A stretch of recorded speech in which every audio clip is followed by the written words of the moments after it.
जय हिंद, नमस्कार प्यारे साथियों। स्वागत है आप सभी का उत्कर्ष एकेडमी खिलचीपुर के ऑनलाइन प्लेटफॉर्म में।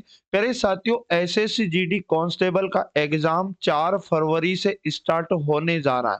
तो इसके लिए हम लोग प्रीवियस ईयर के पेपर का सॉल्यूशन कर रहे थे। तो आज की इस क्लास में हम लोग एसएससी जीडी कांस्टेबल का 29 फरवरी 2024 शिफ्ट नंबर 1 का जो पेपर हुआ था, रीजनिंग का पूरा पेपर इस क्लास में हल करेंगे। जी हाँ दोस्तों, एग्जाम के अंदर ऐसा ही पेपर आपको देखने को मिलेगा, इसलिए एक भी क्वेश्चन को बिना स्किप किए मेरे साथ आपको लास्ट तक इस क्लास में बने रहना है, क्योंकि एग्जाम के अंदर ऐसे ही प्रश्न आपको देखने को मिलेंगे। आपको भी मेरे साथ राइट आंसर कमेंट बॉक्स में बताना है, जिससे कि साथ में आपका भी डाउट क्लियर होता चला जाए। तो आज का पहला क्वेश्चन हमारे सामने आ चुका है।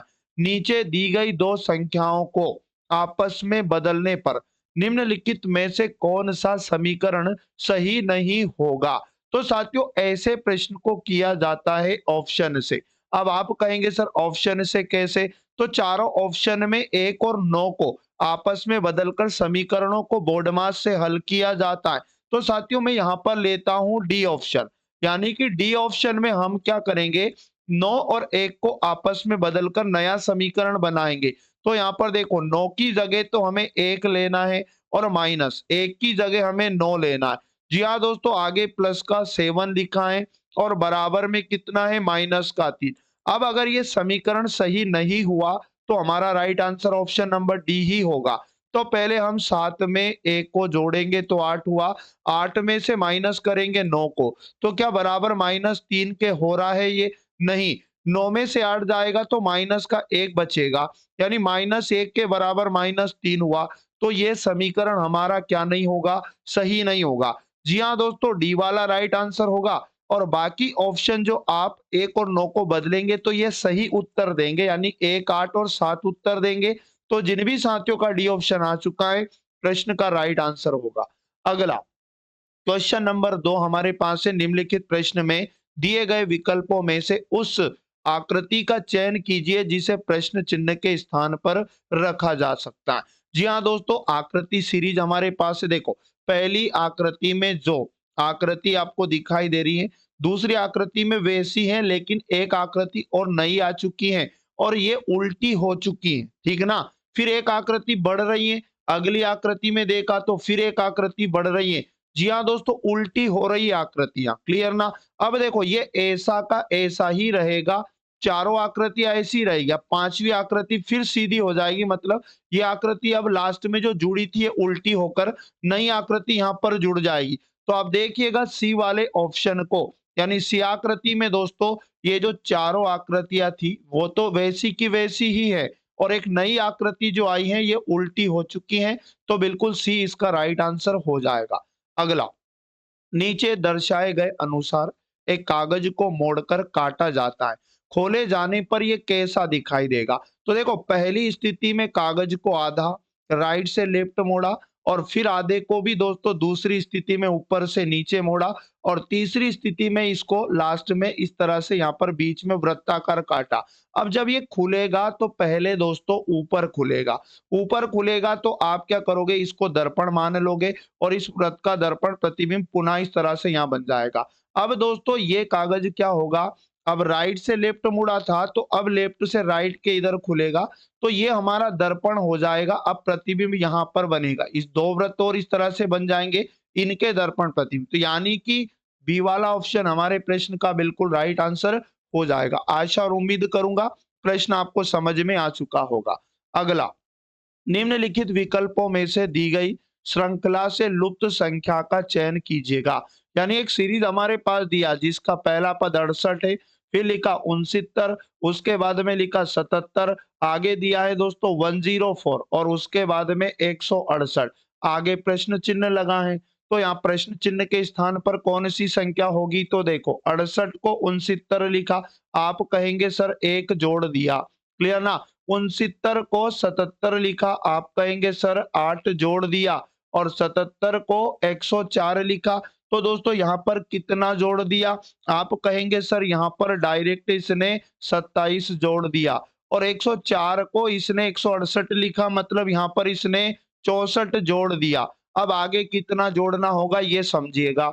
यानी पहले इसने दोस्तों 1 का क्यूब जोड़ा, फिर 2 का क्यूब जोड़ेंगे और फिर उसके बाद में 3 का क्यूब जोड़ेंगे। आगे इसने 4 का क्यूब जोड़ा, तो हम क्या करेंगे यहाँ पर 5 का क्यूब जोड़ देते हैं और 5 का क्यूब होता है 125। तो हमें क्या करना है 168 में 125 जोड़ देना। 8 5 13 कैरी 1 6 2 8 1 9 और यहाँ पर आ जाएगा 1 193 इस क्वेश्चन का राइट आंसर बनेगा। माफ करिएगा, एक में एक जुड़ेगा तो दो, यानी कि 293 बिल्कुल इस प्रश्न का right answer option number D हो जाएगा। चलिएगा, बहुत शानदार अगला और इंपॉर्टेंट क्वेश्चन है जो आपके सामने पुनः आ चुका है। पी क्यू की माँ है। तो दोस्तों ब्लड रिलेशन के क्वेश्चन को पहले पीडी वाइज जमाएंगे। पी क्यू की माँ है मतलब हम क्या करेंगे, पी को फीमेल बनाएंगे क्योंकि ये दोस्तों माँ है। और किसकी माँ है, ये क्यू की माँ है। अब आगे बात करें, क्यू आर की बहन है तो हम क्यू को भी बहन बनाएंगे। क्यू भी फीमेल हो जाएगी और दोस्तों ये बहन हो जाएगी किसकी, आर की। आगे बोला आर एस का भाई है। जी हाँ दोस्तों, आर को हम लोग क्या बनाएंगे, पुरुष, क्योंकि आर भाई है। और किसका भाई है दोस्तों, ये आप कहेंगे सर एस का भाई है। एस टी का पति है। तो आप कहेंगे सर एस टी का पति है मतलब एस भी पुरुष हो जाएगा क्योंकि दोस्तों ये पति हैं। तो डेफिनेटली ये टी का पति है तो टी इसकी पत्नी हो जाएगी। आप कहेंगे सर टी तो फीमेल हो जाएगी और टी यू की बहन है।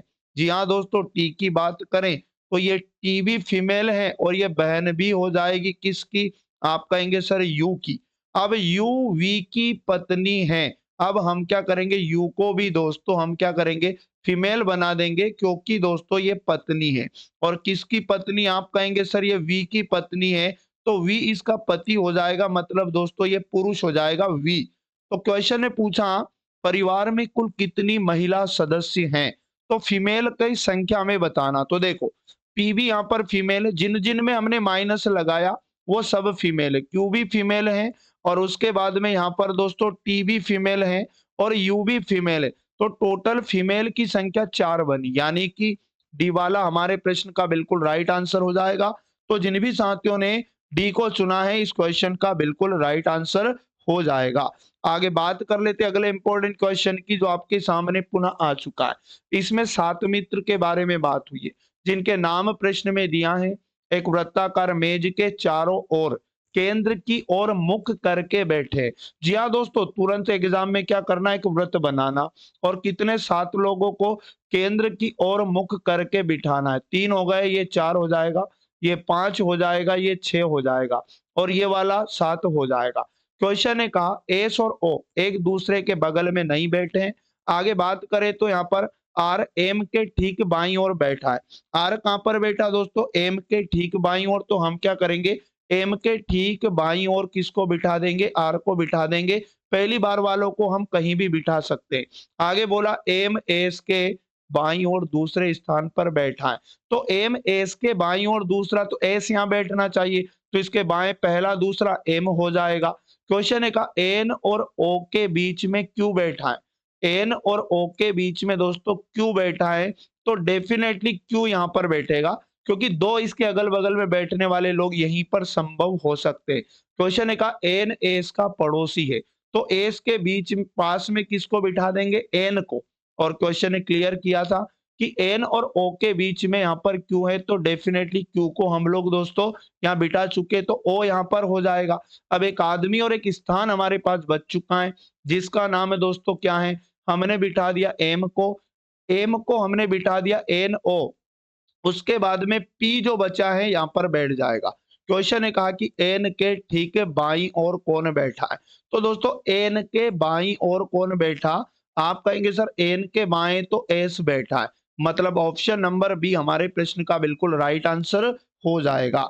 चलिएगा, बहुत शानदार अगला और इंपॉर्टेंट क्वेश्चन जो आपके सामने पुनः आ चुका है। निम्नलिखित प्रश्न में विकल्पों में दी गई उस आकृति का चयन कीजिए जिसे प्रश्न चिन्ह के स्थान पर रखा जा सकता है। यानी देखो पहली आकृति को समझिएगा, फिर दूसरी को देखिएगा, यहाँ पर उसका कुछ लाइन यहाँ से कट हो चुका है, यानी कि दोस्तों ये लाइन तो यहीं पर है, ये इतनी लाइन यहाँ से कट हो चुका है।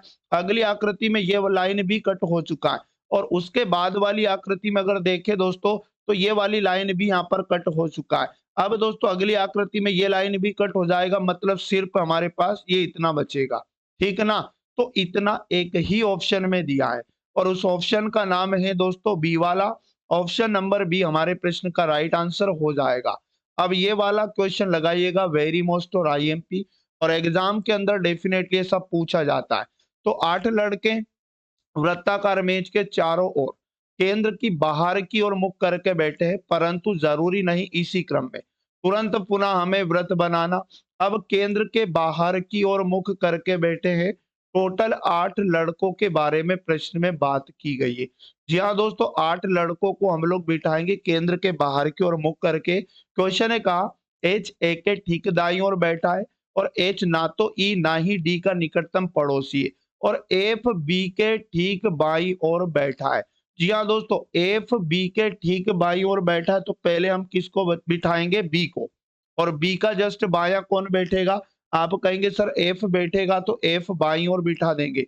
आगे क्वेश्चन ने कहा कि जी ई का निकटतम पड़ोसी है। और एक बात और क्वेश्चन ने कहा कि यहाँ पर ई और एफ दोनों का निकटतम पड़ोसी सी है, तो एफ और ई दोनों का निकटतम पड़ोसी। तो दोस्तों यहाँ पर कौन हो जाएगा? सी को यहाँ बिठा देंगे और ई को यहाँ बिठा देंगे, जिससे एफ और ई का निकटतम कौन हो जाएगा? सी हो जाएगा। अब क्वेश्चन ने ये क्लियर किया है कि सी के ठीक दाईं ओर कौन बैठा, सिर्फ इतना ही पूछा, इधर बिठाने की आवश्यकता बिल्कुल भी नहीं है। तो दोस्तों सी के ठीक दाईं ओर कौन बैठा? एफ बैठा है, तो एफ इसका राइट आंसर बनेगा ऑप्शन नंबर सी। तो जिन भी साथियों का ऑप्शन नंबर सी आ चुका, बिल्कुल प्रश्न का राइट आंसर होगा। अगला, दी गई आकृति के उस सही दर्पण प्रतिबिंब का चयन कीजिए जो दर्पण PQ को उस आकृति के दाईं ओर रखने पर बनेगा। जी हाँ दोस्तों, इसका दर्पण प्रतिबिंब बनाना, तो दर्पण प्रतिबिंब में क्या होगा? जब दर्पण दाईं ओर रखा जाता है तो बायां हिस्सा आकृति का दाईं ओर चला जाता है आकृति का, और दायां हिस्सा बाईं ओर चला जाएगा। ये वृत्त तो बिल्कुल वैसे के वैसे ही रहेंगे चारों, ठीक है ना। लेकिन ये तीर को देखिएगा, ये इधर दर्पण साइड है, प्रतिबिंब में ये इस तरह से चला जाएगा, और ये वाला दर्पण की दूर साइड का तीर ये इस तरह से इधर ही जाएगा, ऊपर नीचे कोई भी चेंज नहीं होगा। तो सी वाली आकृति बिल्कुल इस प्रश्न का दर्पण प्रतिबिंब हो जाएगी। तो जिन भी साथियों का सी ऑप्शन है, बिल्कुल प्रश्न का राइट आंसर होगा। अगला, अति महत्वपूर्ण वाला क्वेश्चन सभी साथियों को कमेंट बॉक्स में बताना है। एक निश्चित कोड भाषा में AHEM का कोड दिया है, तो उसी कोड भाषा में बैट्स का कोड हमें बताना है। तो पहले ये समझेंगे कि AH उसके बाद में EM को किस प्रकार से लिखा गया, XD उसके बाद में BI लिखा गया। उसी कोड भाषा में हमें बनाना है दोस्तों BE उसके बाद में TS का कोड, ठीक ना। तो हम समझते हैं अंग्रेजी वर्णमाला से। तो अंग्रेजी वर्णमाला में ए 1 नंबर पे आता है, एक्स का क्रम 24 होता है। जी हाँ दोस्तों, एक्स 24 नंबर पे आता है, तो आप कहेंगे सर 25 26 1 माइनस का 3 किया। एच का क्रम 8 होता है, डी का 4 होता है, माइनस का 4 किया। ई 5 नंबर पे होता है, बी 2 नंबर पे होता है, माइनस 3 किया। एम का क्रम 13 होता है, आई का 9 होता है। यहाँ पर भी -4 किया, मतलब लॉजिक समझ में आ चुका है कि -3 -4 हुआ, तो यहाँ पर भी बी 2 पे आता है। उसके बाद में ई 5 पे और टी 20 पर और एस 19 पर। पहले हम क्या करेंगे? -3 करेंगे दोस्तों, यहाँ पर तो जेड आएगा, और उसके बाद में यहाँ पर फिर -4 करेंगे पीछे की तरह, तो यहाँ 1 बचेगा, 1 नंबर का ए आएगा, और यहाँ पर फिर -3 करेंगे, 17 बचेगा, 17 का क्यू आएगा। उसके बाद 19 में से पुनः हमें माइनस का 4 करेंगे, तो आप कहेंगे सर यहाँ पर 15 बचेगा, 15 नंबर का ओ आएगा। तो इसका राइट आंसर जेड ए। उसके बाद में माफ करिएगा, यहाँ पर दोस्तों जब हम लोग यहाँ पर 3 को घटाएंगे तो हमारे पास क्या बचेगा? y बचेगा। तो यहाँ पर फर्स्ट में आएगा y, और y दिया है YAQO, इस प्रश्न का राइट आंसर बनेगा, और ऐसा दिया है ऑप्शन नंबर डी में। तो जिन भी साथियों ने डी ऑप्शन को चुना, प्रश्न का बिल्कुल राइट आंसर हो जाएगा। अगला इंपॉर्टेंट प्रश्न जो आपके सामने पुनः आ चुका है, कथन जिसमें 3 कथन दिए हैं और 2 निष्कर्ष दिए, कथनों के अनुसार कौन सा निष्कर्ष सही होगा? तो पहला कथन है कोई पुल पहाड़ नहीं है। जी हाँ दोस्तों, पुल पहाड़ नहीं है, तो पुल और पहाड़ का नेगेटिव डायग्राम हम लोग बनाएंगे, यानी डायग्राम से हमें समझना होगा, आसान हो जाएगा। कुछ पहाड़ स्मारक हैं, तो पहाड़ का कुछ हिस्सा दोस्तों क्या स्मारक हो जाएगा। आगे बोला गया सभी स्मारक बंदरगाह हैं, तो हम क्या करेंगे, सभी स्मारक को बनाएंगे बंदरगाह। जी हाँ दोस्तों, सभी स्मारक बंदरगाह हैं। ठीक है ना। अब निष्कर्ष 1, कुछ बंदरगाह पहाड़ हैं। जी हाँ दोस्तों, बंदरगाह का कुछ हिस्सा पहाड़ बना है। तो पहला निष्कर्ष अनुसरण करेगा। कोई पुल स्मारक नहीं है। जी हाँ दोस्तों, पुल का और स्मारक का होना नेगेटिव नहीं बताया था, नेगेटिव बताया था पुल और पहाड़ का होना। तो दूसरा वाला निष्कर्ष गलत होगा।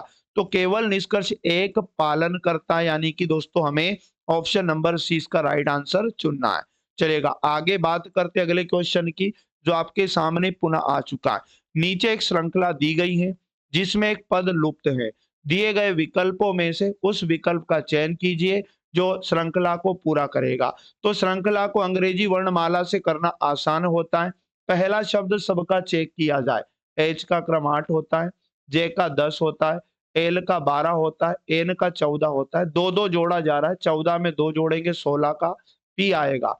एम का क्रम 13 होता है, ओ का 15 होता है, क्यू का 17 होता है और एस का 19 होता है। 19 में दो जोड़ेंगे तो 21वां शब्द यू आएगा। आगे बात करें पी की, तो पी 16 और 18, उसके बाद में टी 20 और वी 22, यानी कि दो दो जोड़ा जा रहा है तो 22वां शब्द यहाँ पर लेंगे वी।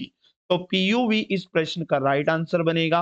पीयू है ना, 22 पर दोस्तों क्या होगा, वी आना चाहिए। तो एक बार चेक कर लेते क्या ये सही रहेगा। पी 16 आर 18 और टी 20 और वी 22, 22 में दो जोड़ेंगे, माफ करिएगा यहाँ पर 24वां शब्द आएगा। जी हाँ दोस्तों, आखिरी 24वां शब्द एक्स रहेगा। तो जिन भी साथियों ने यहाँ पर पीयू एक्स चुना है, प्रश्न का right answer option number D हो जाएगा। चलिएगा अगला और इंपॉर्टेंट क्वेश्चन जो हमारे सामने पुनः आ चुका है। दी गई आकृति के उस सही दर्पण प्रतिबिंब का चयन करें जो दर्पण पीक्यू को उस आकृति के दाईं ओर रखने पर बनेगा।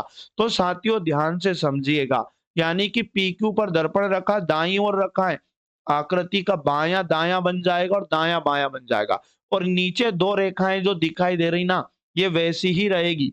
ठीक है ना, ऊपर नहीं जाएगी। तो पहला ऑप्शन गलत। और यहाँ पर देखो मैं बात करूं, अब ये व्रत है ना दाईं ओर है, आकृति में बाईं ओर घूम जाएगा। तो साथियों सी वाली आकृति भी क्या हो जाएगी, गलत हो जाएगी। और उसके बाद में यहाँ पर अब बचा देखो हमारे पास दो दो ऑप्शन हमारे पास बचे हैं। तो साथियों ये जो प्लस टाइप आपको दिखाई दे रहा है, ये बिल्कुल डी वाली आकृति के जैसा रहेगा। तो डी वाली आकृति बिल्कुल इस प्रश्न का क्या हो जाएगी, राइट आंसर हो जाएगी। चलिए बात कर लेते हैं अगले और इंपॉर्टेंट क्वेश्चन की। दिए गए शब्दों को अंग्रेजी वर्णमाला के क्रम में व्यवस्थित कीजिए। तो सबसे पहले हमें क्या करना है, सबका पहला पहला अल्फाबेट देखना है, हमें एम मिला। अब उसके बाद दूसरा सब में चेक करना है, वाई मिला तो एक जैसा मिला। वाई के बाद सब में एस मिला, इन दोनों में एस मिला। यहाँ पर दोस्तों टी मिला और यहाँ फिर से एस मिला और यहाँ पर भी टी मिला। अब एक और अक्षर आगे चेक करेंगे तो यहाँ पर एस के बाद में अब पहले एस आता है, तो एस वालों को पहले कंफर्म कर लो। एस के बाद में यहाँ टी मिला और एस के बाद यहाँ पर भी टी मिला और दोस्तों यहाँ पर एस के बाद फिर से टी मिला। तो अब टी के आगे चेक कर लो, यहाँ पर ई मिला। आप कहेंगे सर टी के आगे यहाँ पर आई मिला और उसके बाद टी के आगे फिर से यहाँ ई मिला। तो यहाँ पर ई पहले आता है। तो अपन काम करते हैं अब आर, ई के बाद में यहाँ पर आ रहे हैं और यहाँ पर भी ई के बाद में आ रहे हैं। ये तीसरे पर आएगा, याद रखना आई वाला तीसरे पर आएगा दोस्तों, क्योंकि ई पहले आता है आई के। अब आर के बाद चेक कर लो, यहाँ पर वाई मिला और यहाँ पर अगर बात करें आर के आगे तो आई मिला। तो आई वाला पहले नंबर पे, वाई वाला 2 नंबर पे और ये जो आई वाला था दोस्तों ये हो जाएगा हमारा 3 नंबर पे। अब चौथा पांचवा टी के बाद में चेक करेंगे, यहाँ पर टी मिला था तो यहाँ पर टी के बाद में दोस्तों एच है और यहाँ पर अगर बात करूं तो टी के बाद यहाँ भी एच है। एच के आगे बात करेंगे तो यहाँ पर ओ मिला और एच के आगे यहाँ पर आई मिला। तो आई पहले नंबर पे, मतलब पहले आई आएगा, मतलब चौथा आई होगा और पांचवा नंबर ओ वाले का आएगा। तो इनको जमाना कैसे है, पहले नंबर पे चौथा, दूसरे नंबर पे पहला, तीसरे नंबर पे दूसरा और चौथे नंबर पे पांचवा लेना है। ठीक है ना, और पांचवें नंबर पे दोस्तों तीसरा लेना है। तो 41,253 इस प्रश्न का right answer. Option number C जिन भी साथियों ने चुना बिल्कुल राइट आंसर हो जाएगा। बात कर लेते हैं अगले इंपॉर्टेंट क्वेश्चन की।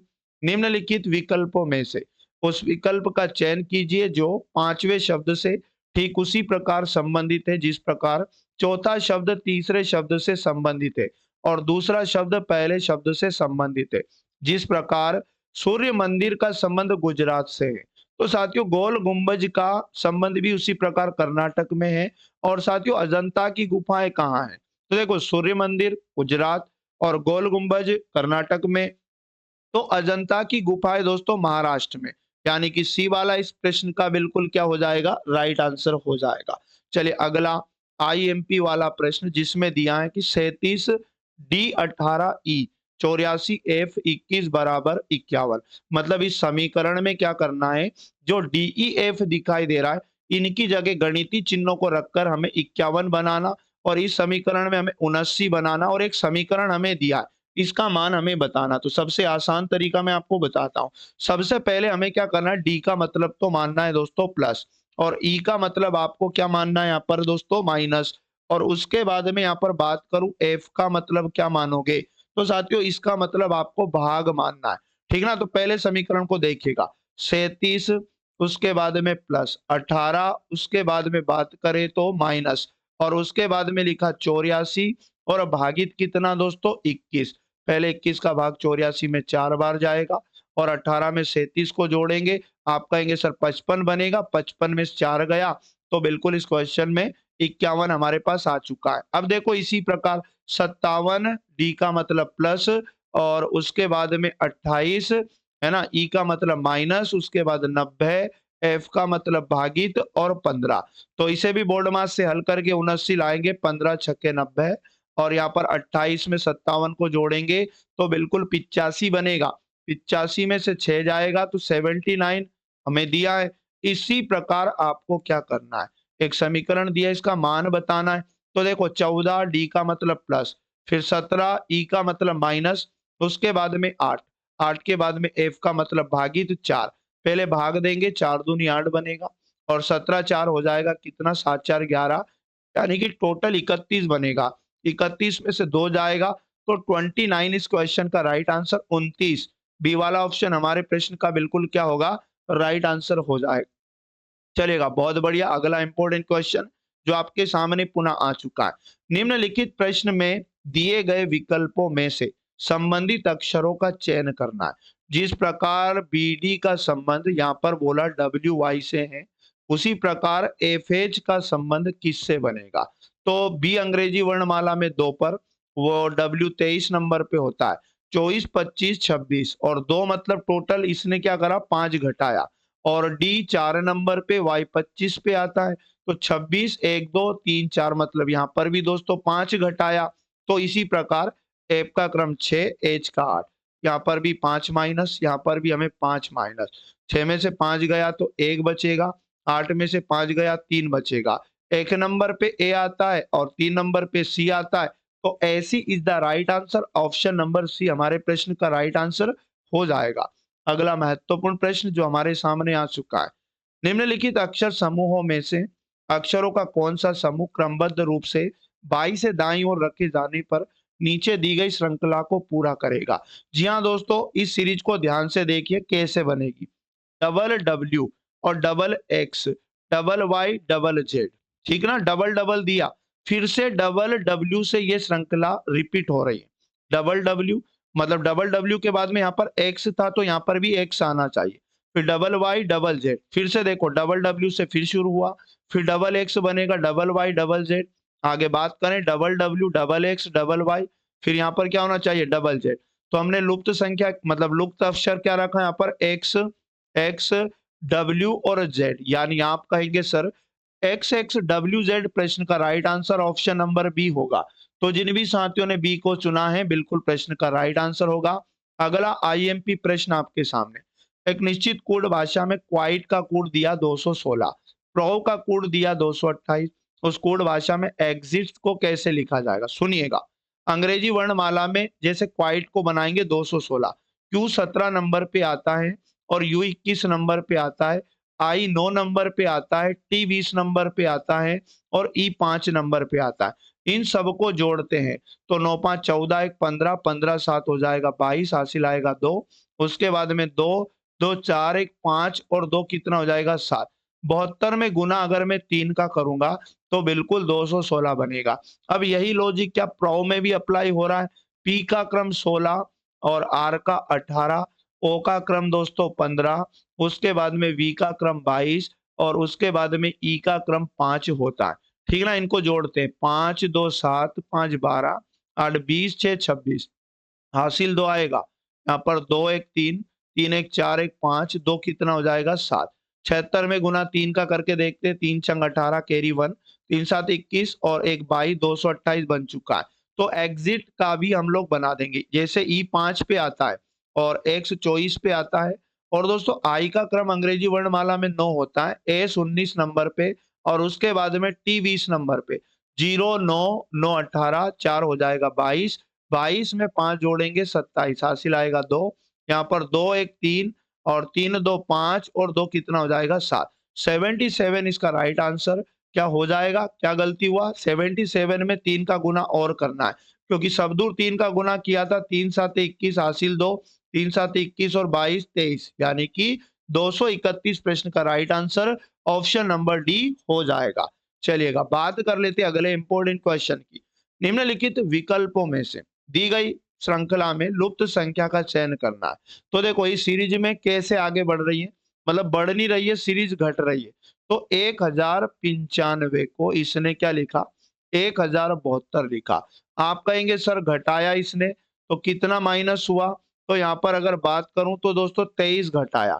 1072 को इसने कितना लिखा? 1049 लिखा। इसने कितना घटाया? तो आप कहेंगे सर यहाँ पर भी 23 माइनस किया इसने। 1049 को इसने 1026 लिखा। यहाँ पर भी इसने देखो 9 में से 6 गया 3 यानी कि 23 ही घटाया और 1026 को यहाँ पर लिखा इसने 1003। तो यहाँ पर भी इसने कितना किया दोस्तों? 1003 है, ध्यान रखना, ये भी 23 घटाया। अब हम क्या करेंगे? अगली संख्या लाने के लिए 1003 में से भी 23 को माइनस कर देंगे तो ये 0 8 और यहाँ पर बचेगा 9, 980 हमारे प्रश्न का राइट आंसर आएगा। यानी दोस्तों अगली संख्या जो बनेगी 980 बनेगी 23 घटाने पर। तो जिन भी साथियों ने डी ऑप्शन को चुना इस प्रश्न का राइट आंसर हो जाएगा। तो साथियों ये थे पूरे रियल पेपर के 20 इंपॉर्टेंट क्वेश्चन। यकीन मानिएगा ऐसा ही पेपर आपको एग्जाम में देखने को मिलेगा। तो रोजाना आपको क्लास में आना है और अगर आप चैनल पर पहली बार जुड़े हैं तो चैनल को सब्सक्राइब करके बेल आइकन को ऑन रखना है जिससे कि क्लास का तुरंत नोटिफिकेशन आपको मिल पाएगा। जी हाँ दोस्तों, बाकी की क्लास से मैं जल्द आपके लिए पीवाईक्यू लेके आने वाला हूँ और पीवाईक्यू करिएगा दोस्तों क्योंकि एग्जाम में बिल्कुल यही लेवल और यही कंसेप्ट पुनः रिपीट होंगे, बस डिजिट और अल्फाबेट चेंज होते हैं। ठीक है, तो साथियों मिलेंगे नेक्स्ट वाली क्लास में। अगर क्लास अच्छी लगी तो क्लास को लाइक करना, अपने दोस्तों तक शेयर करना। मिलेंगे नेक्स्ट वाली क्लास में। जय हिंद, जय भारत, वंदे मातरम।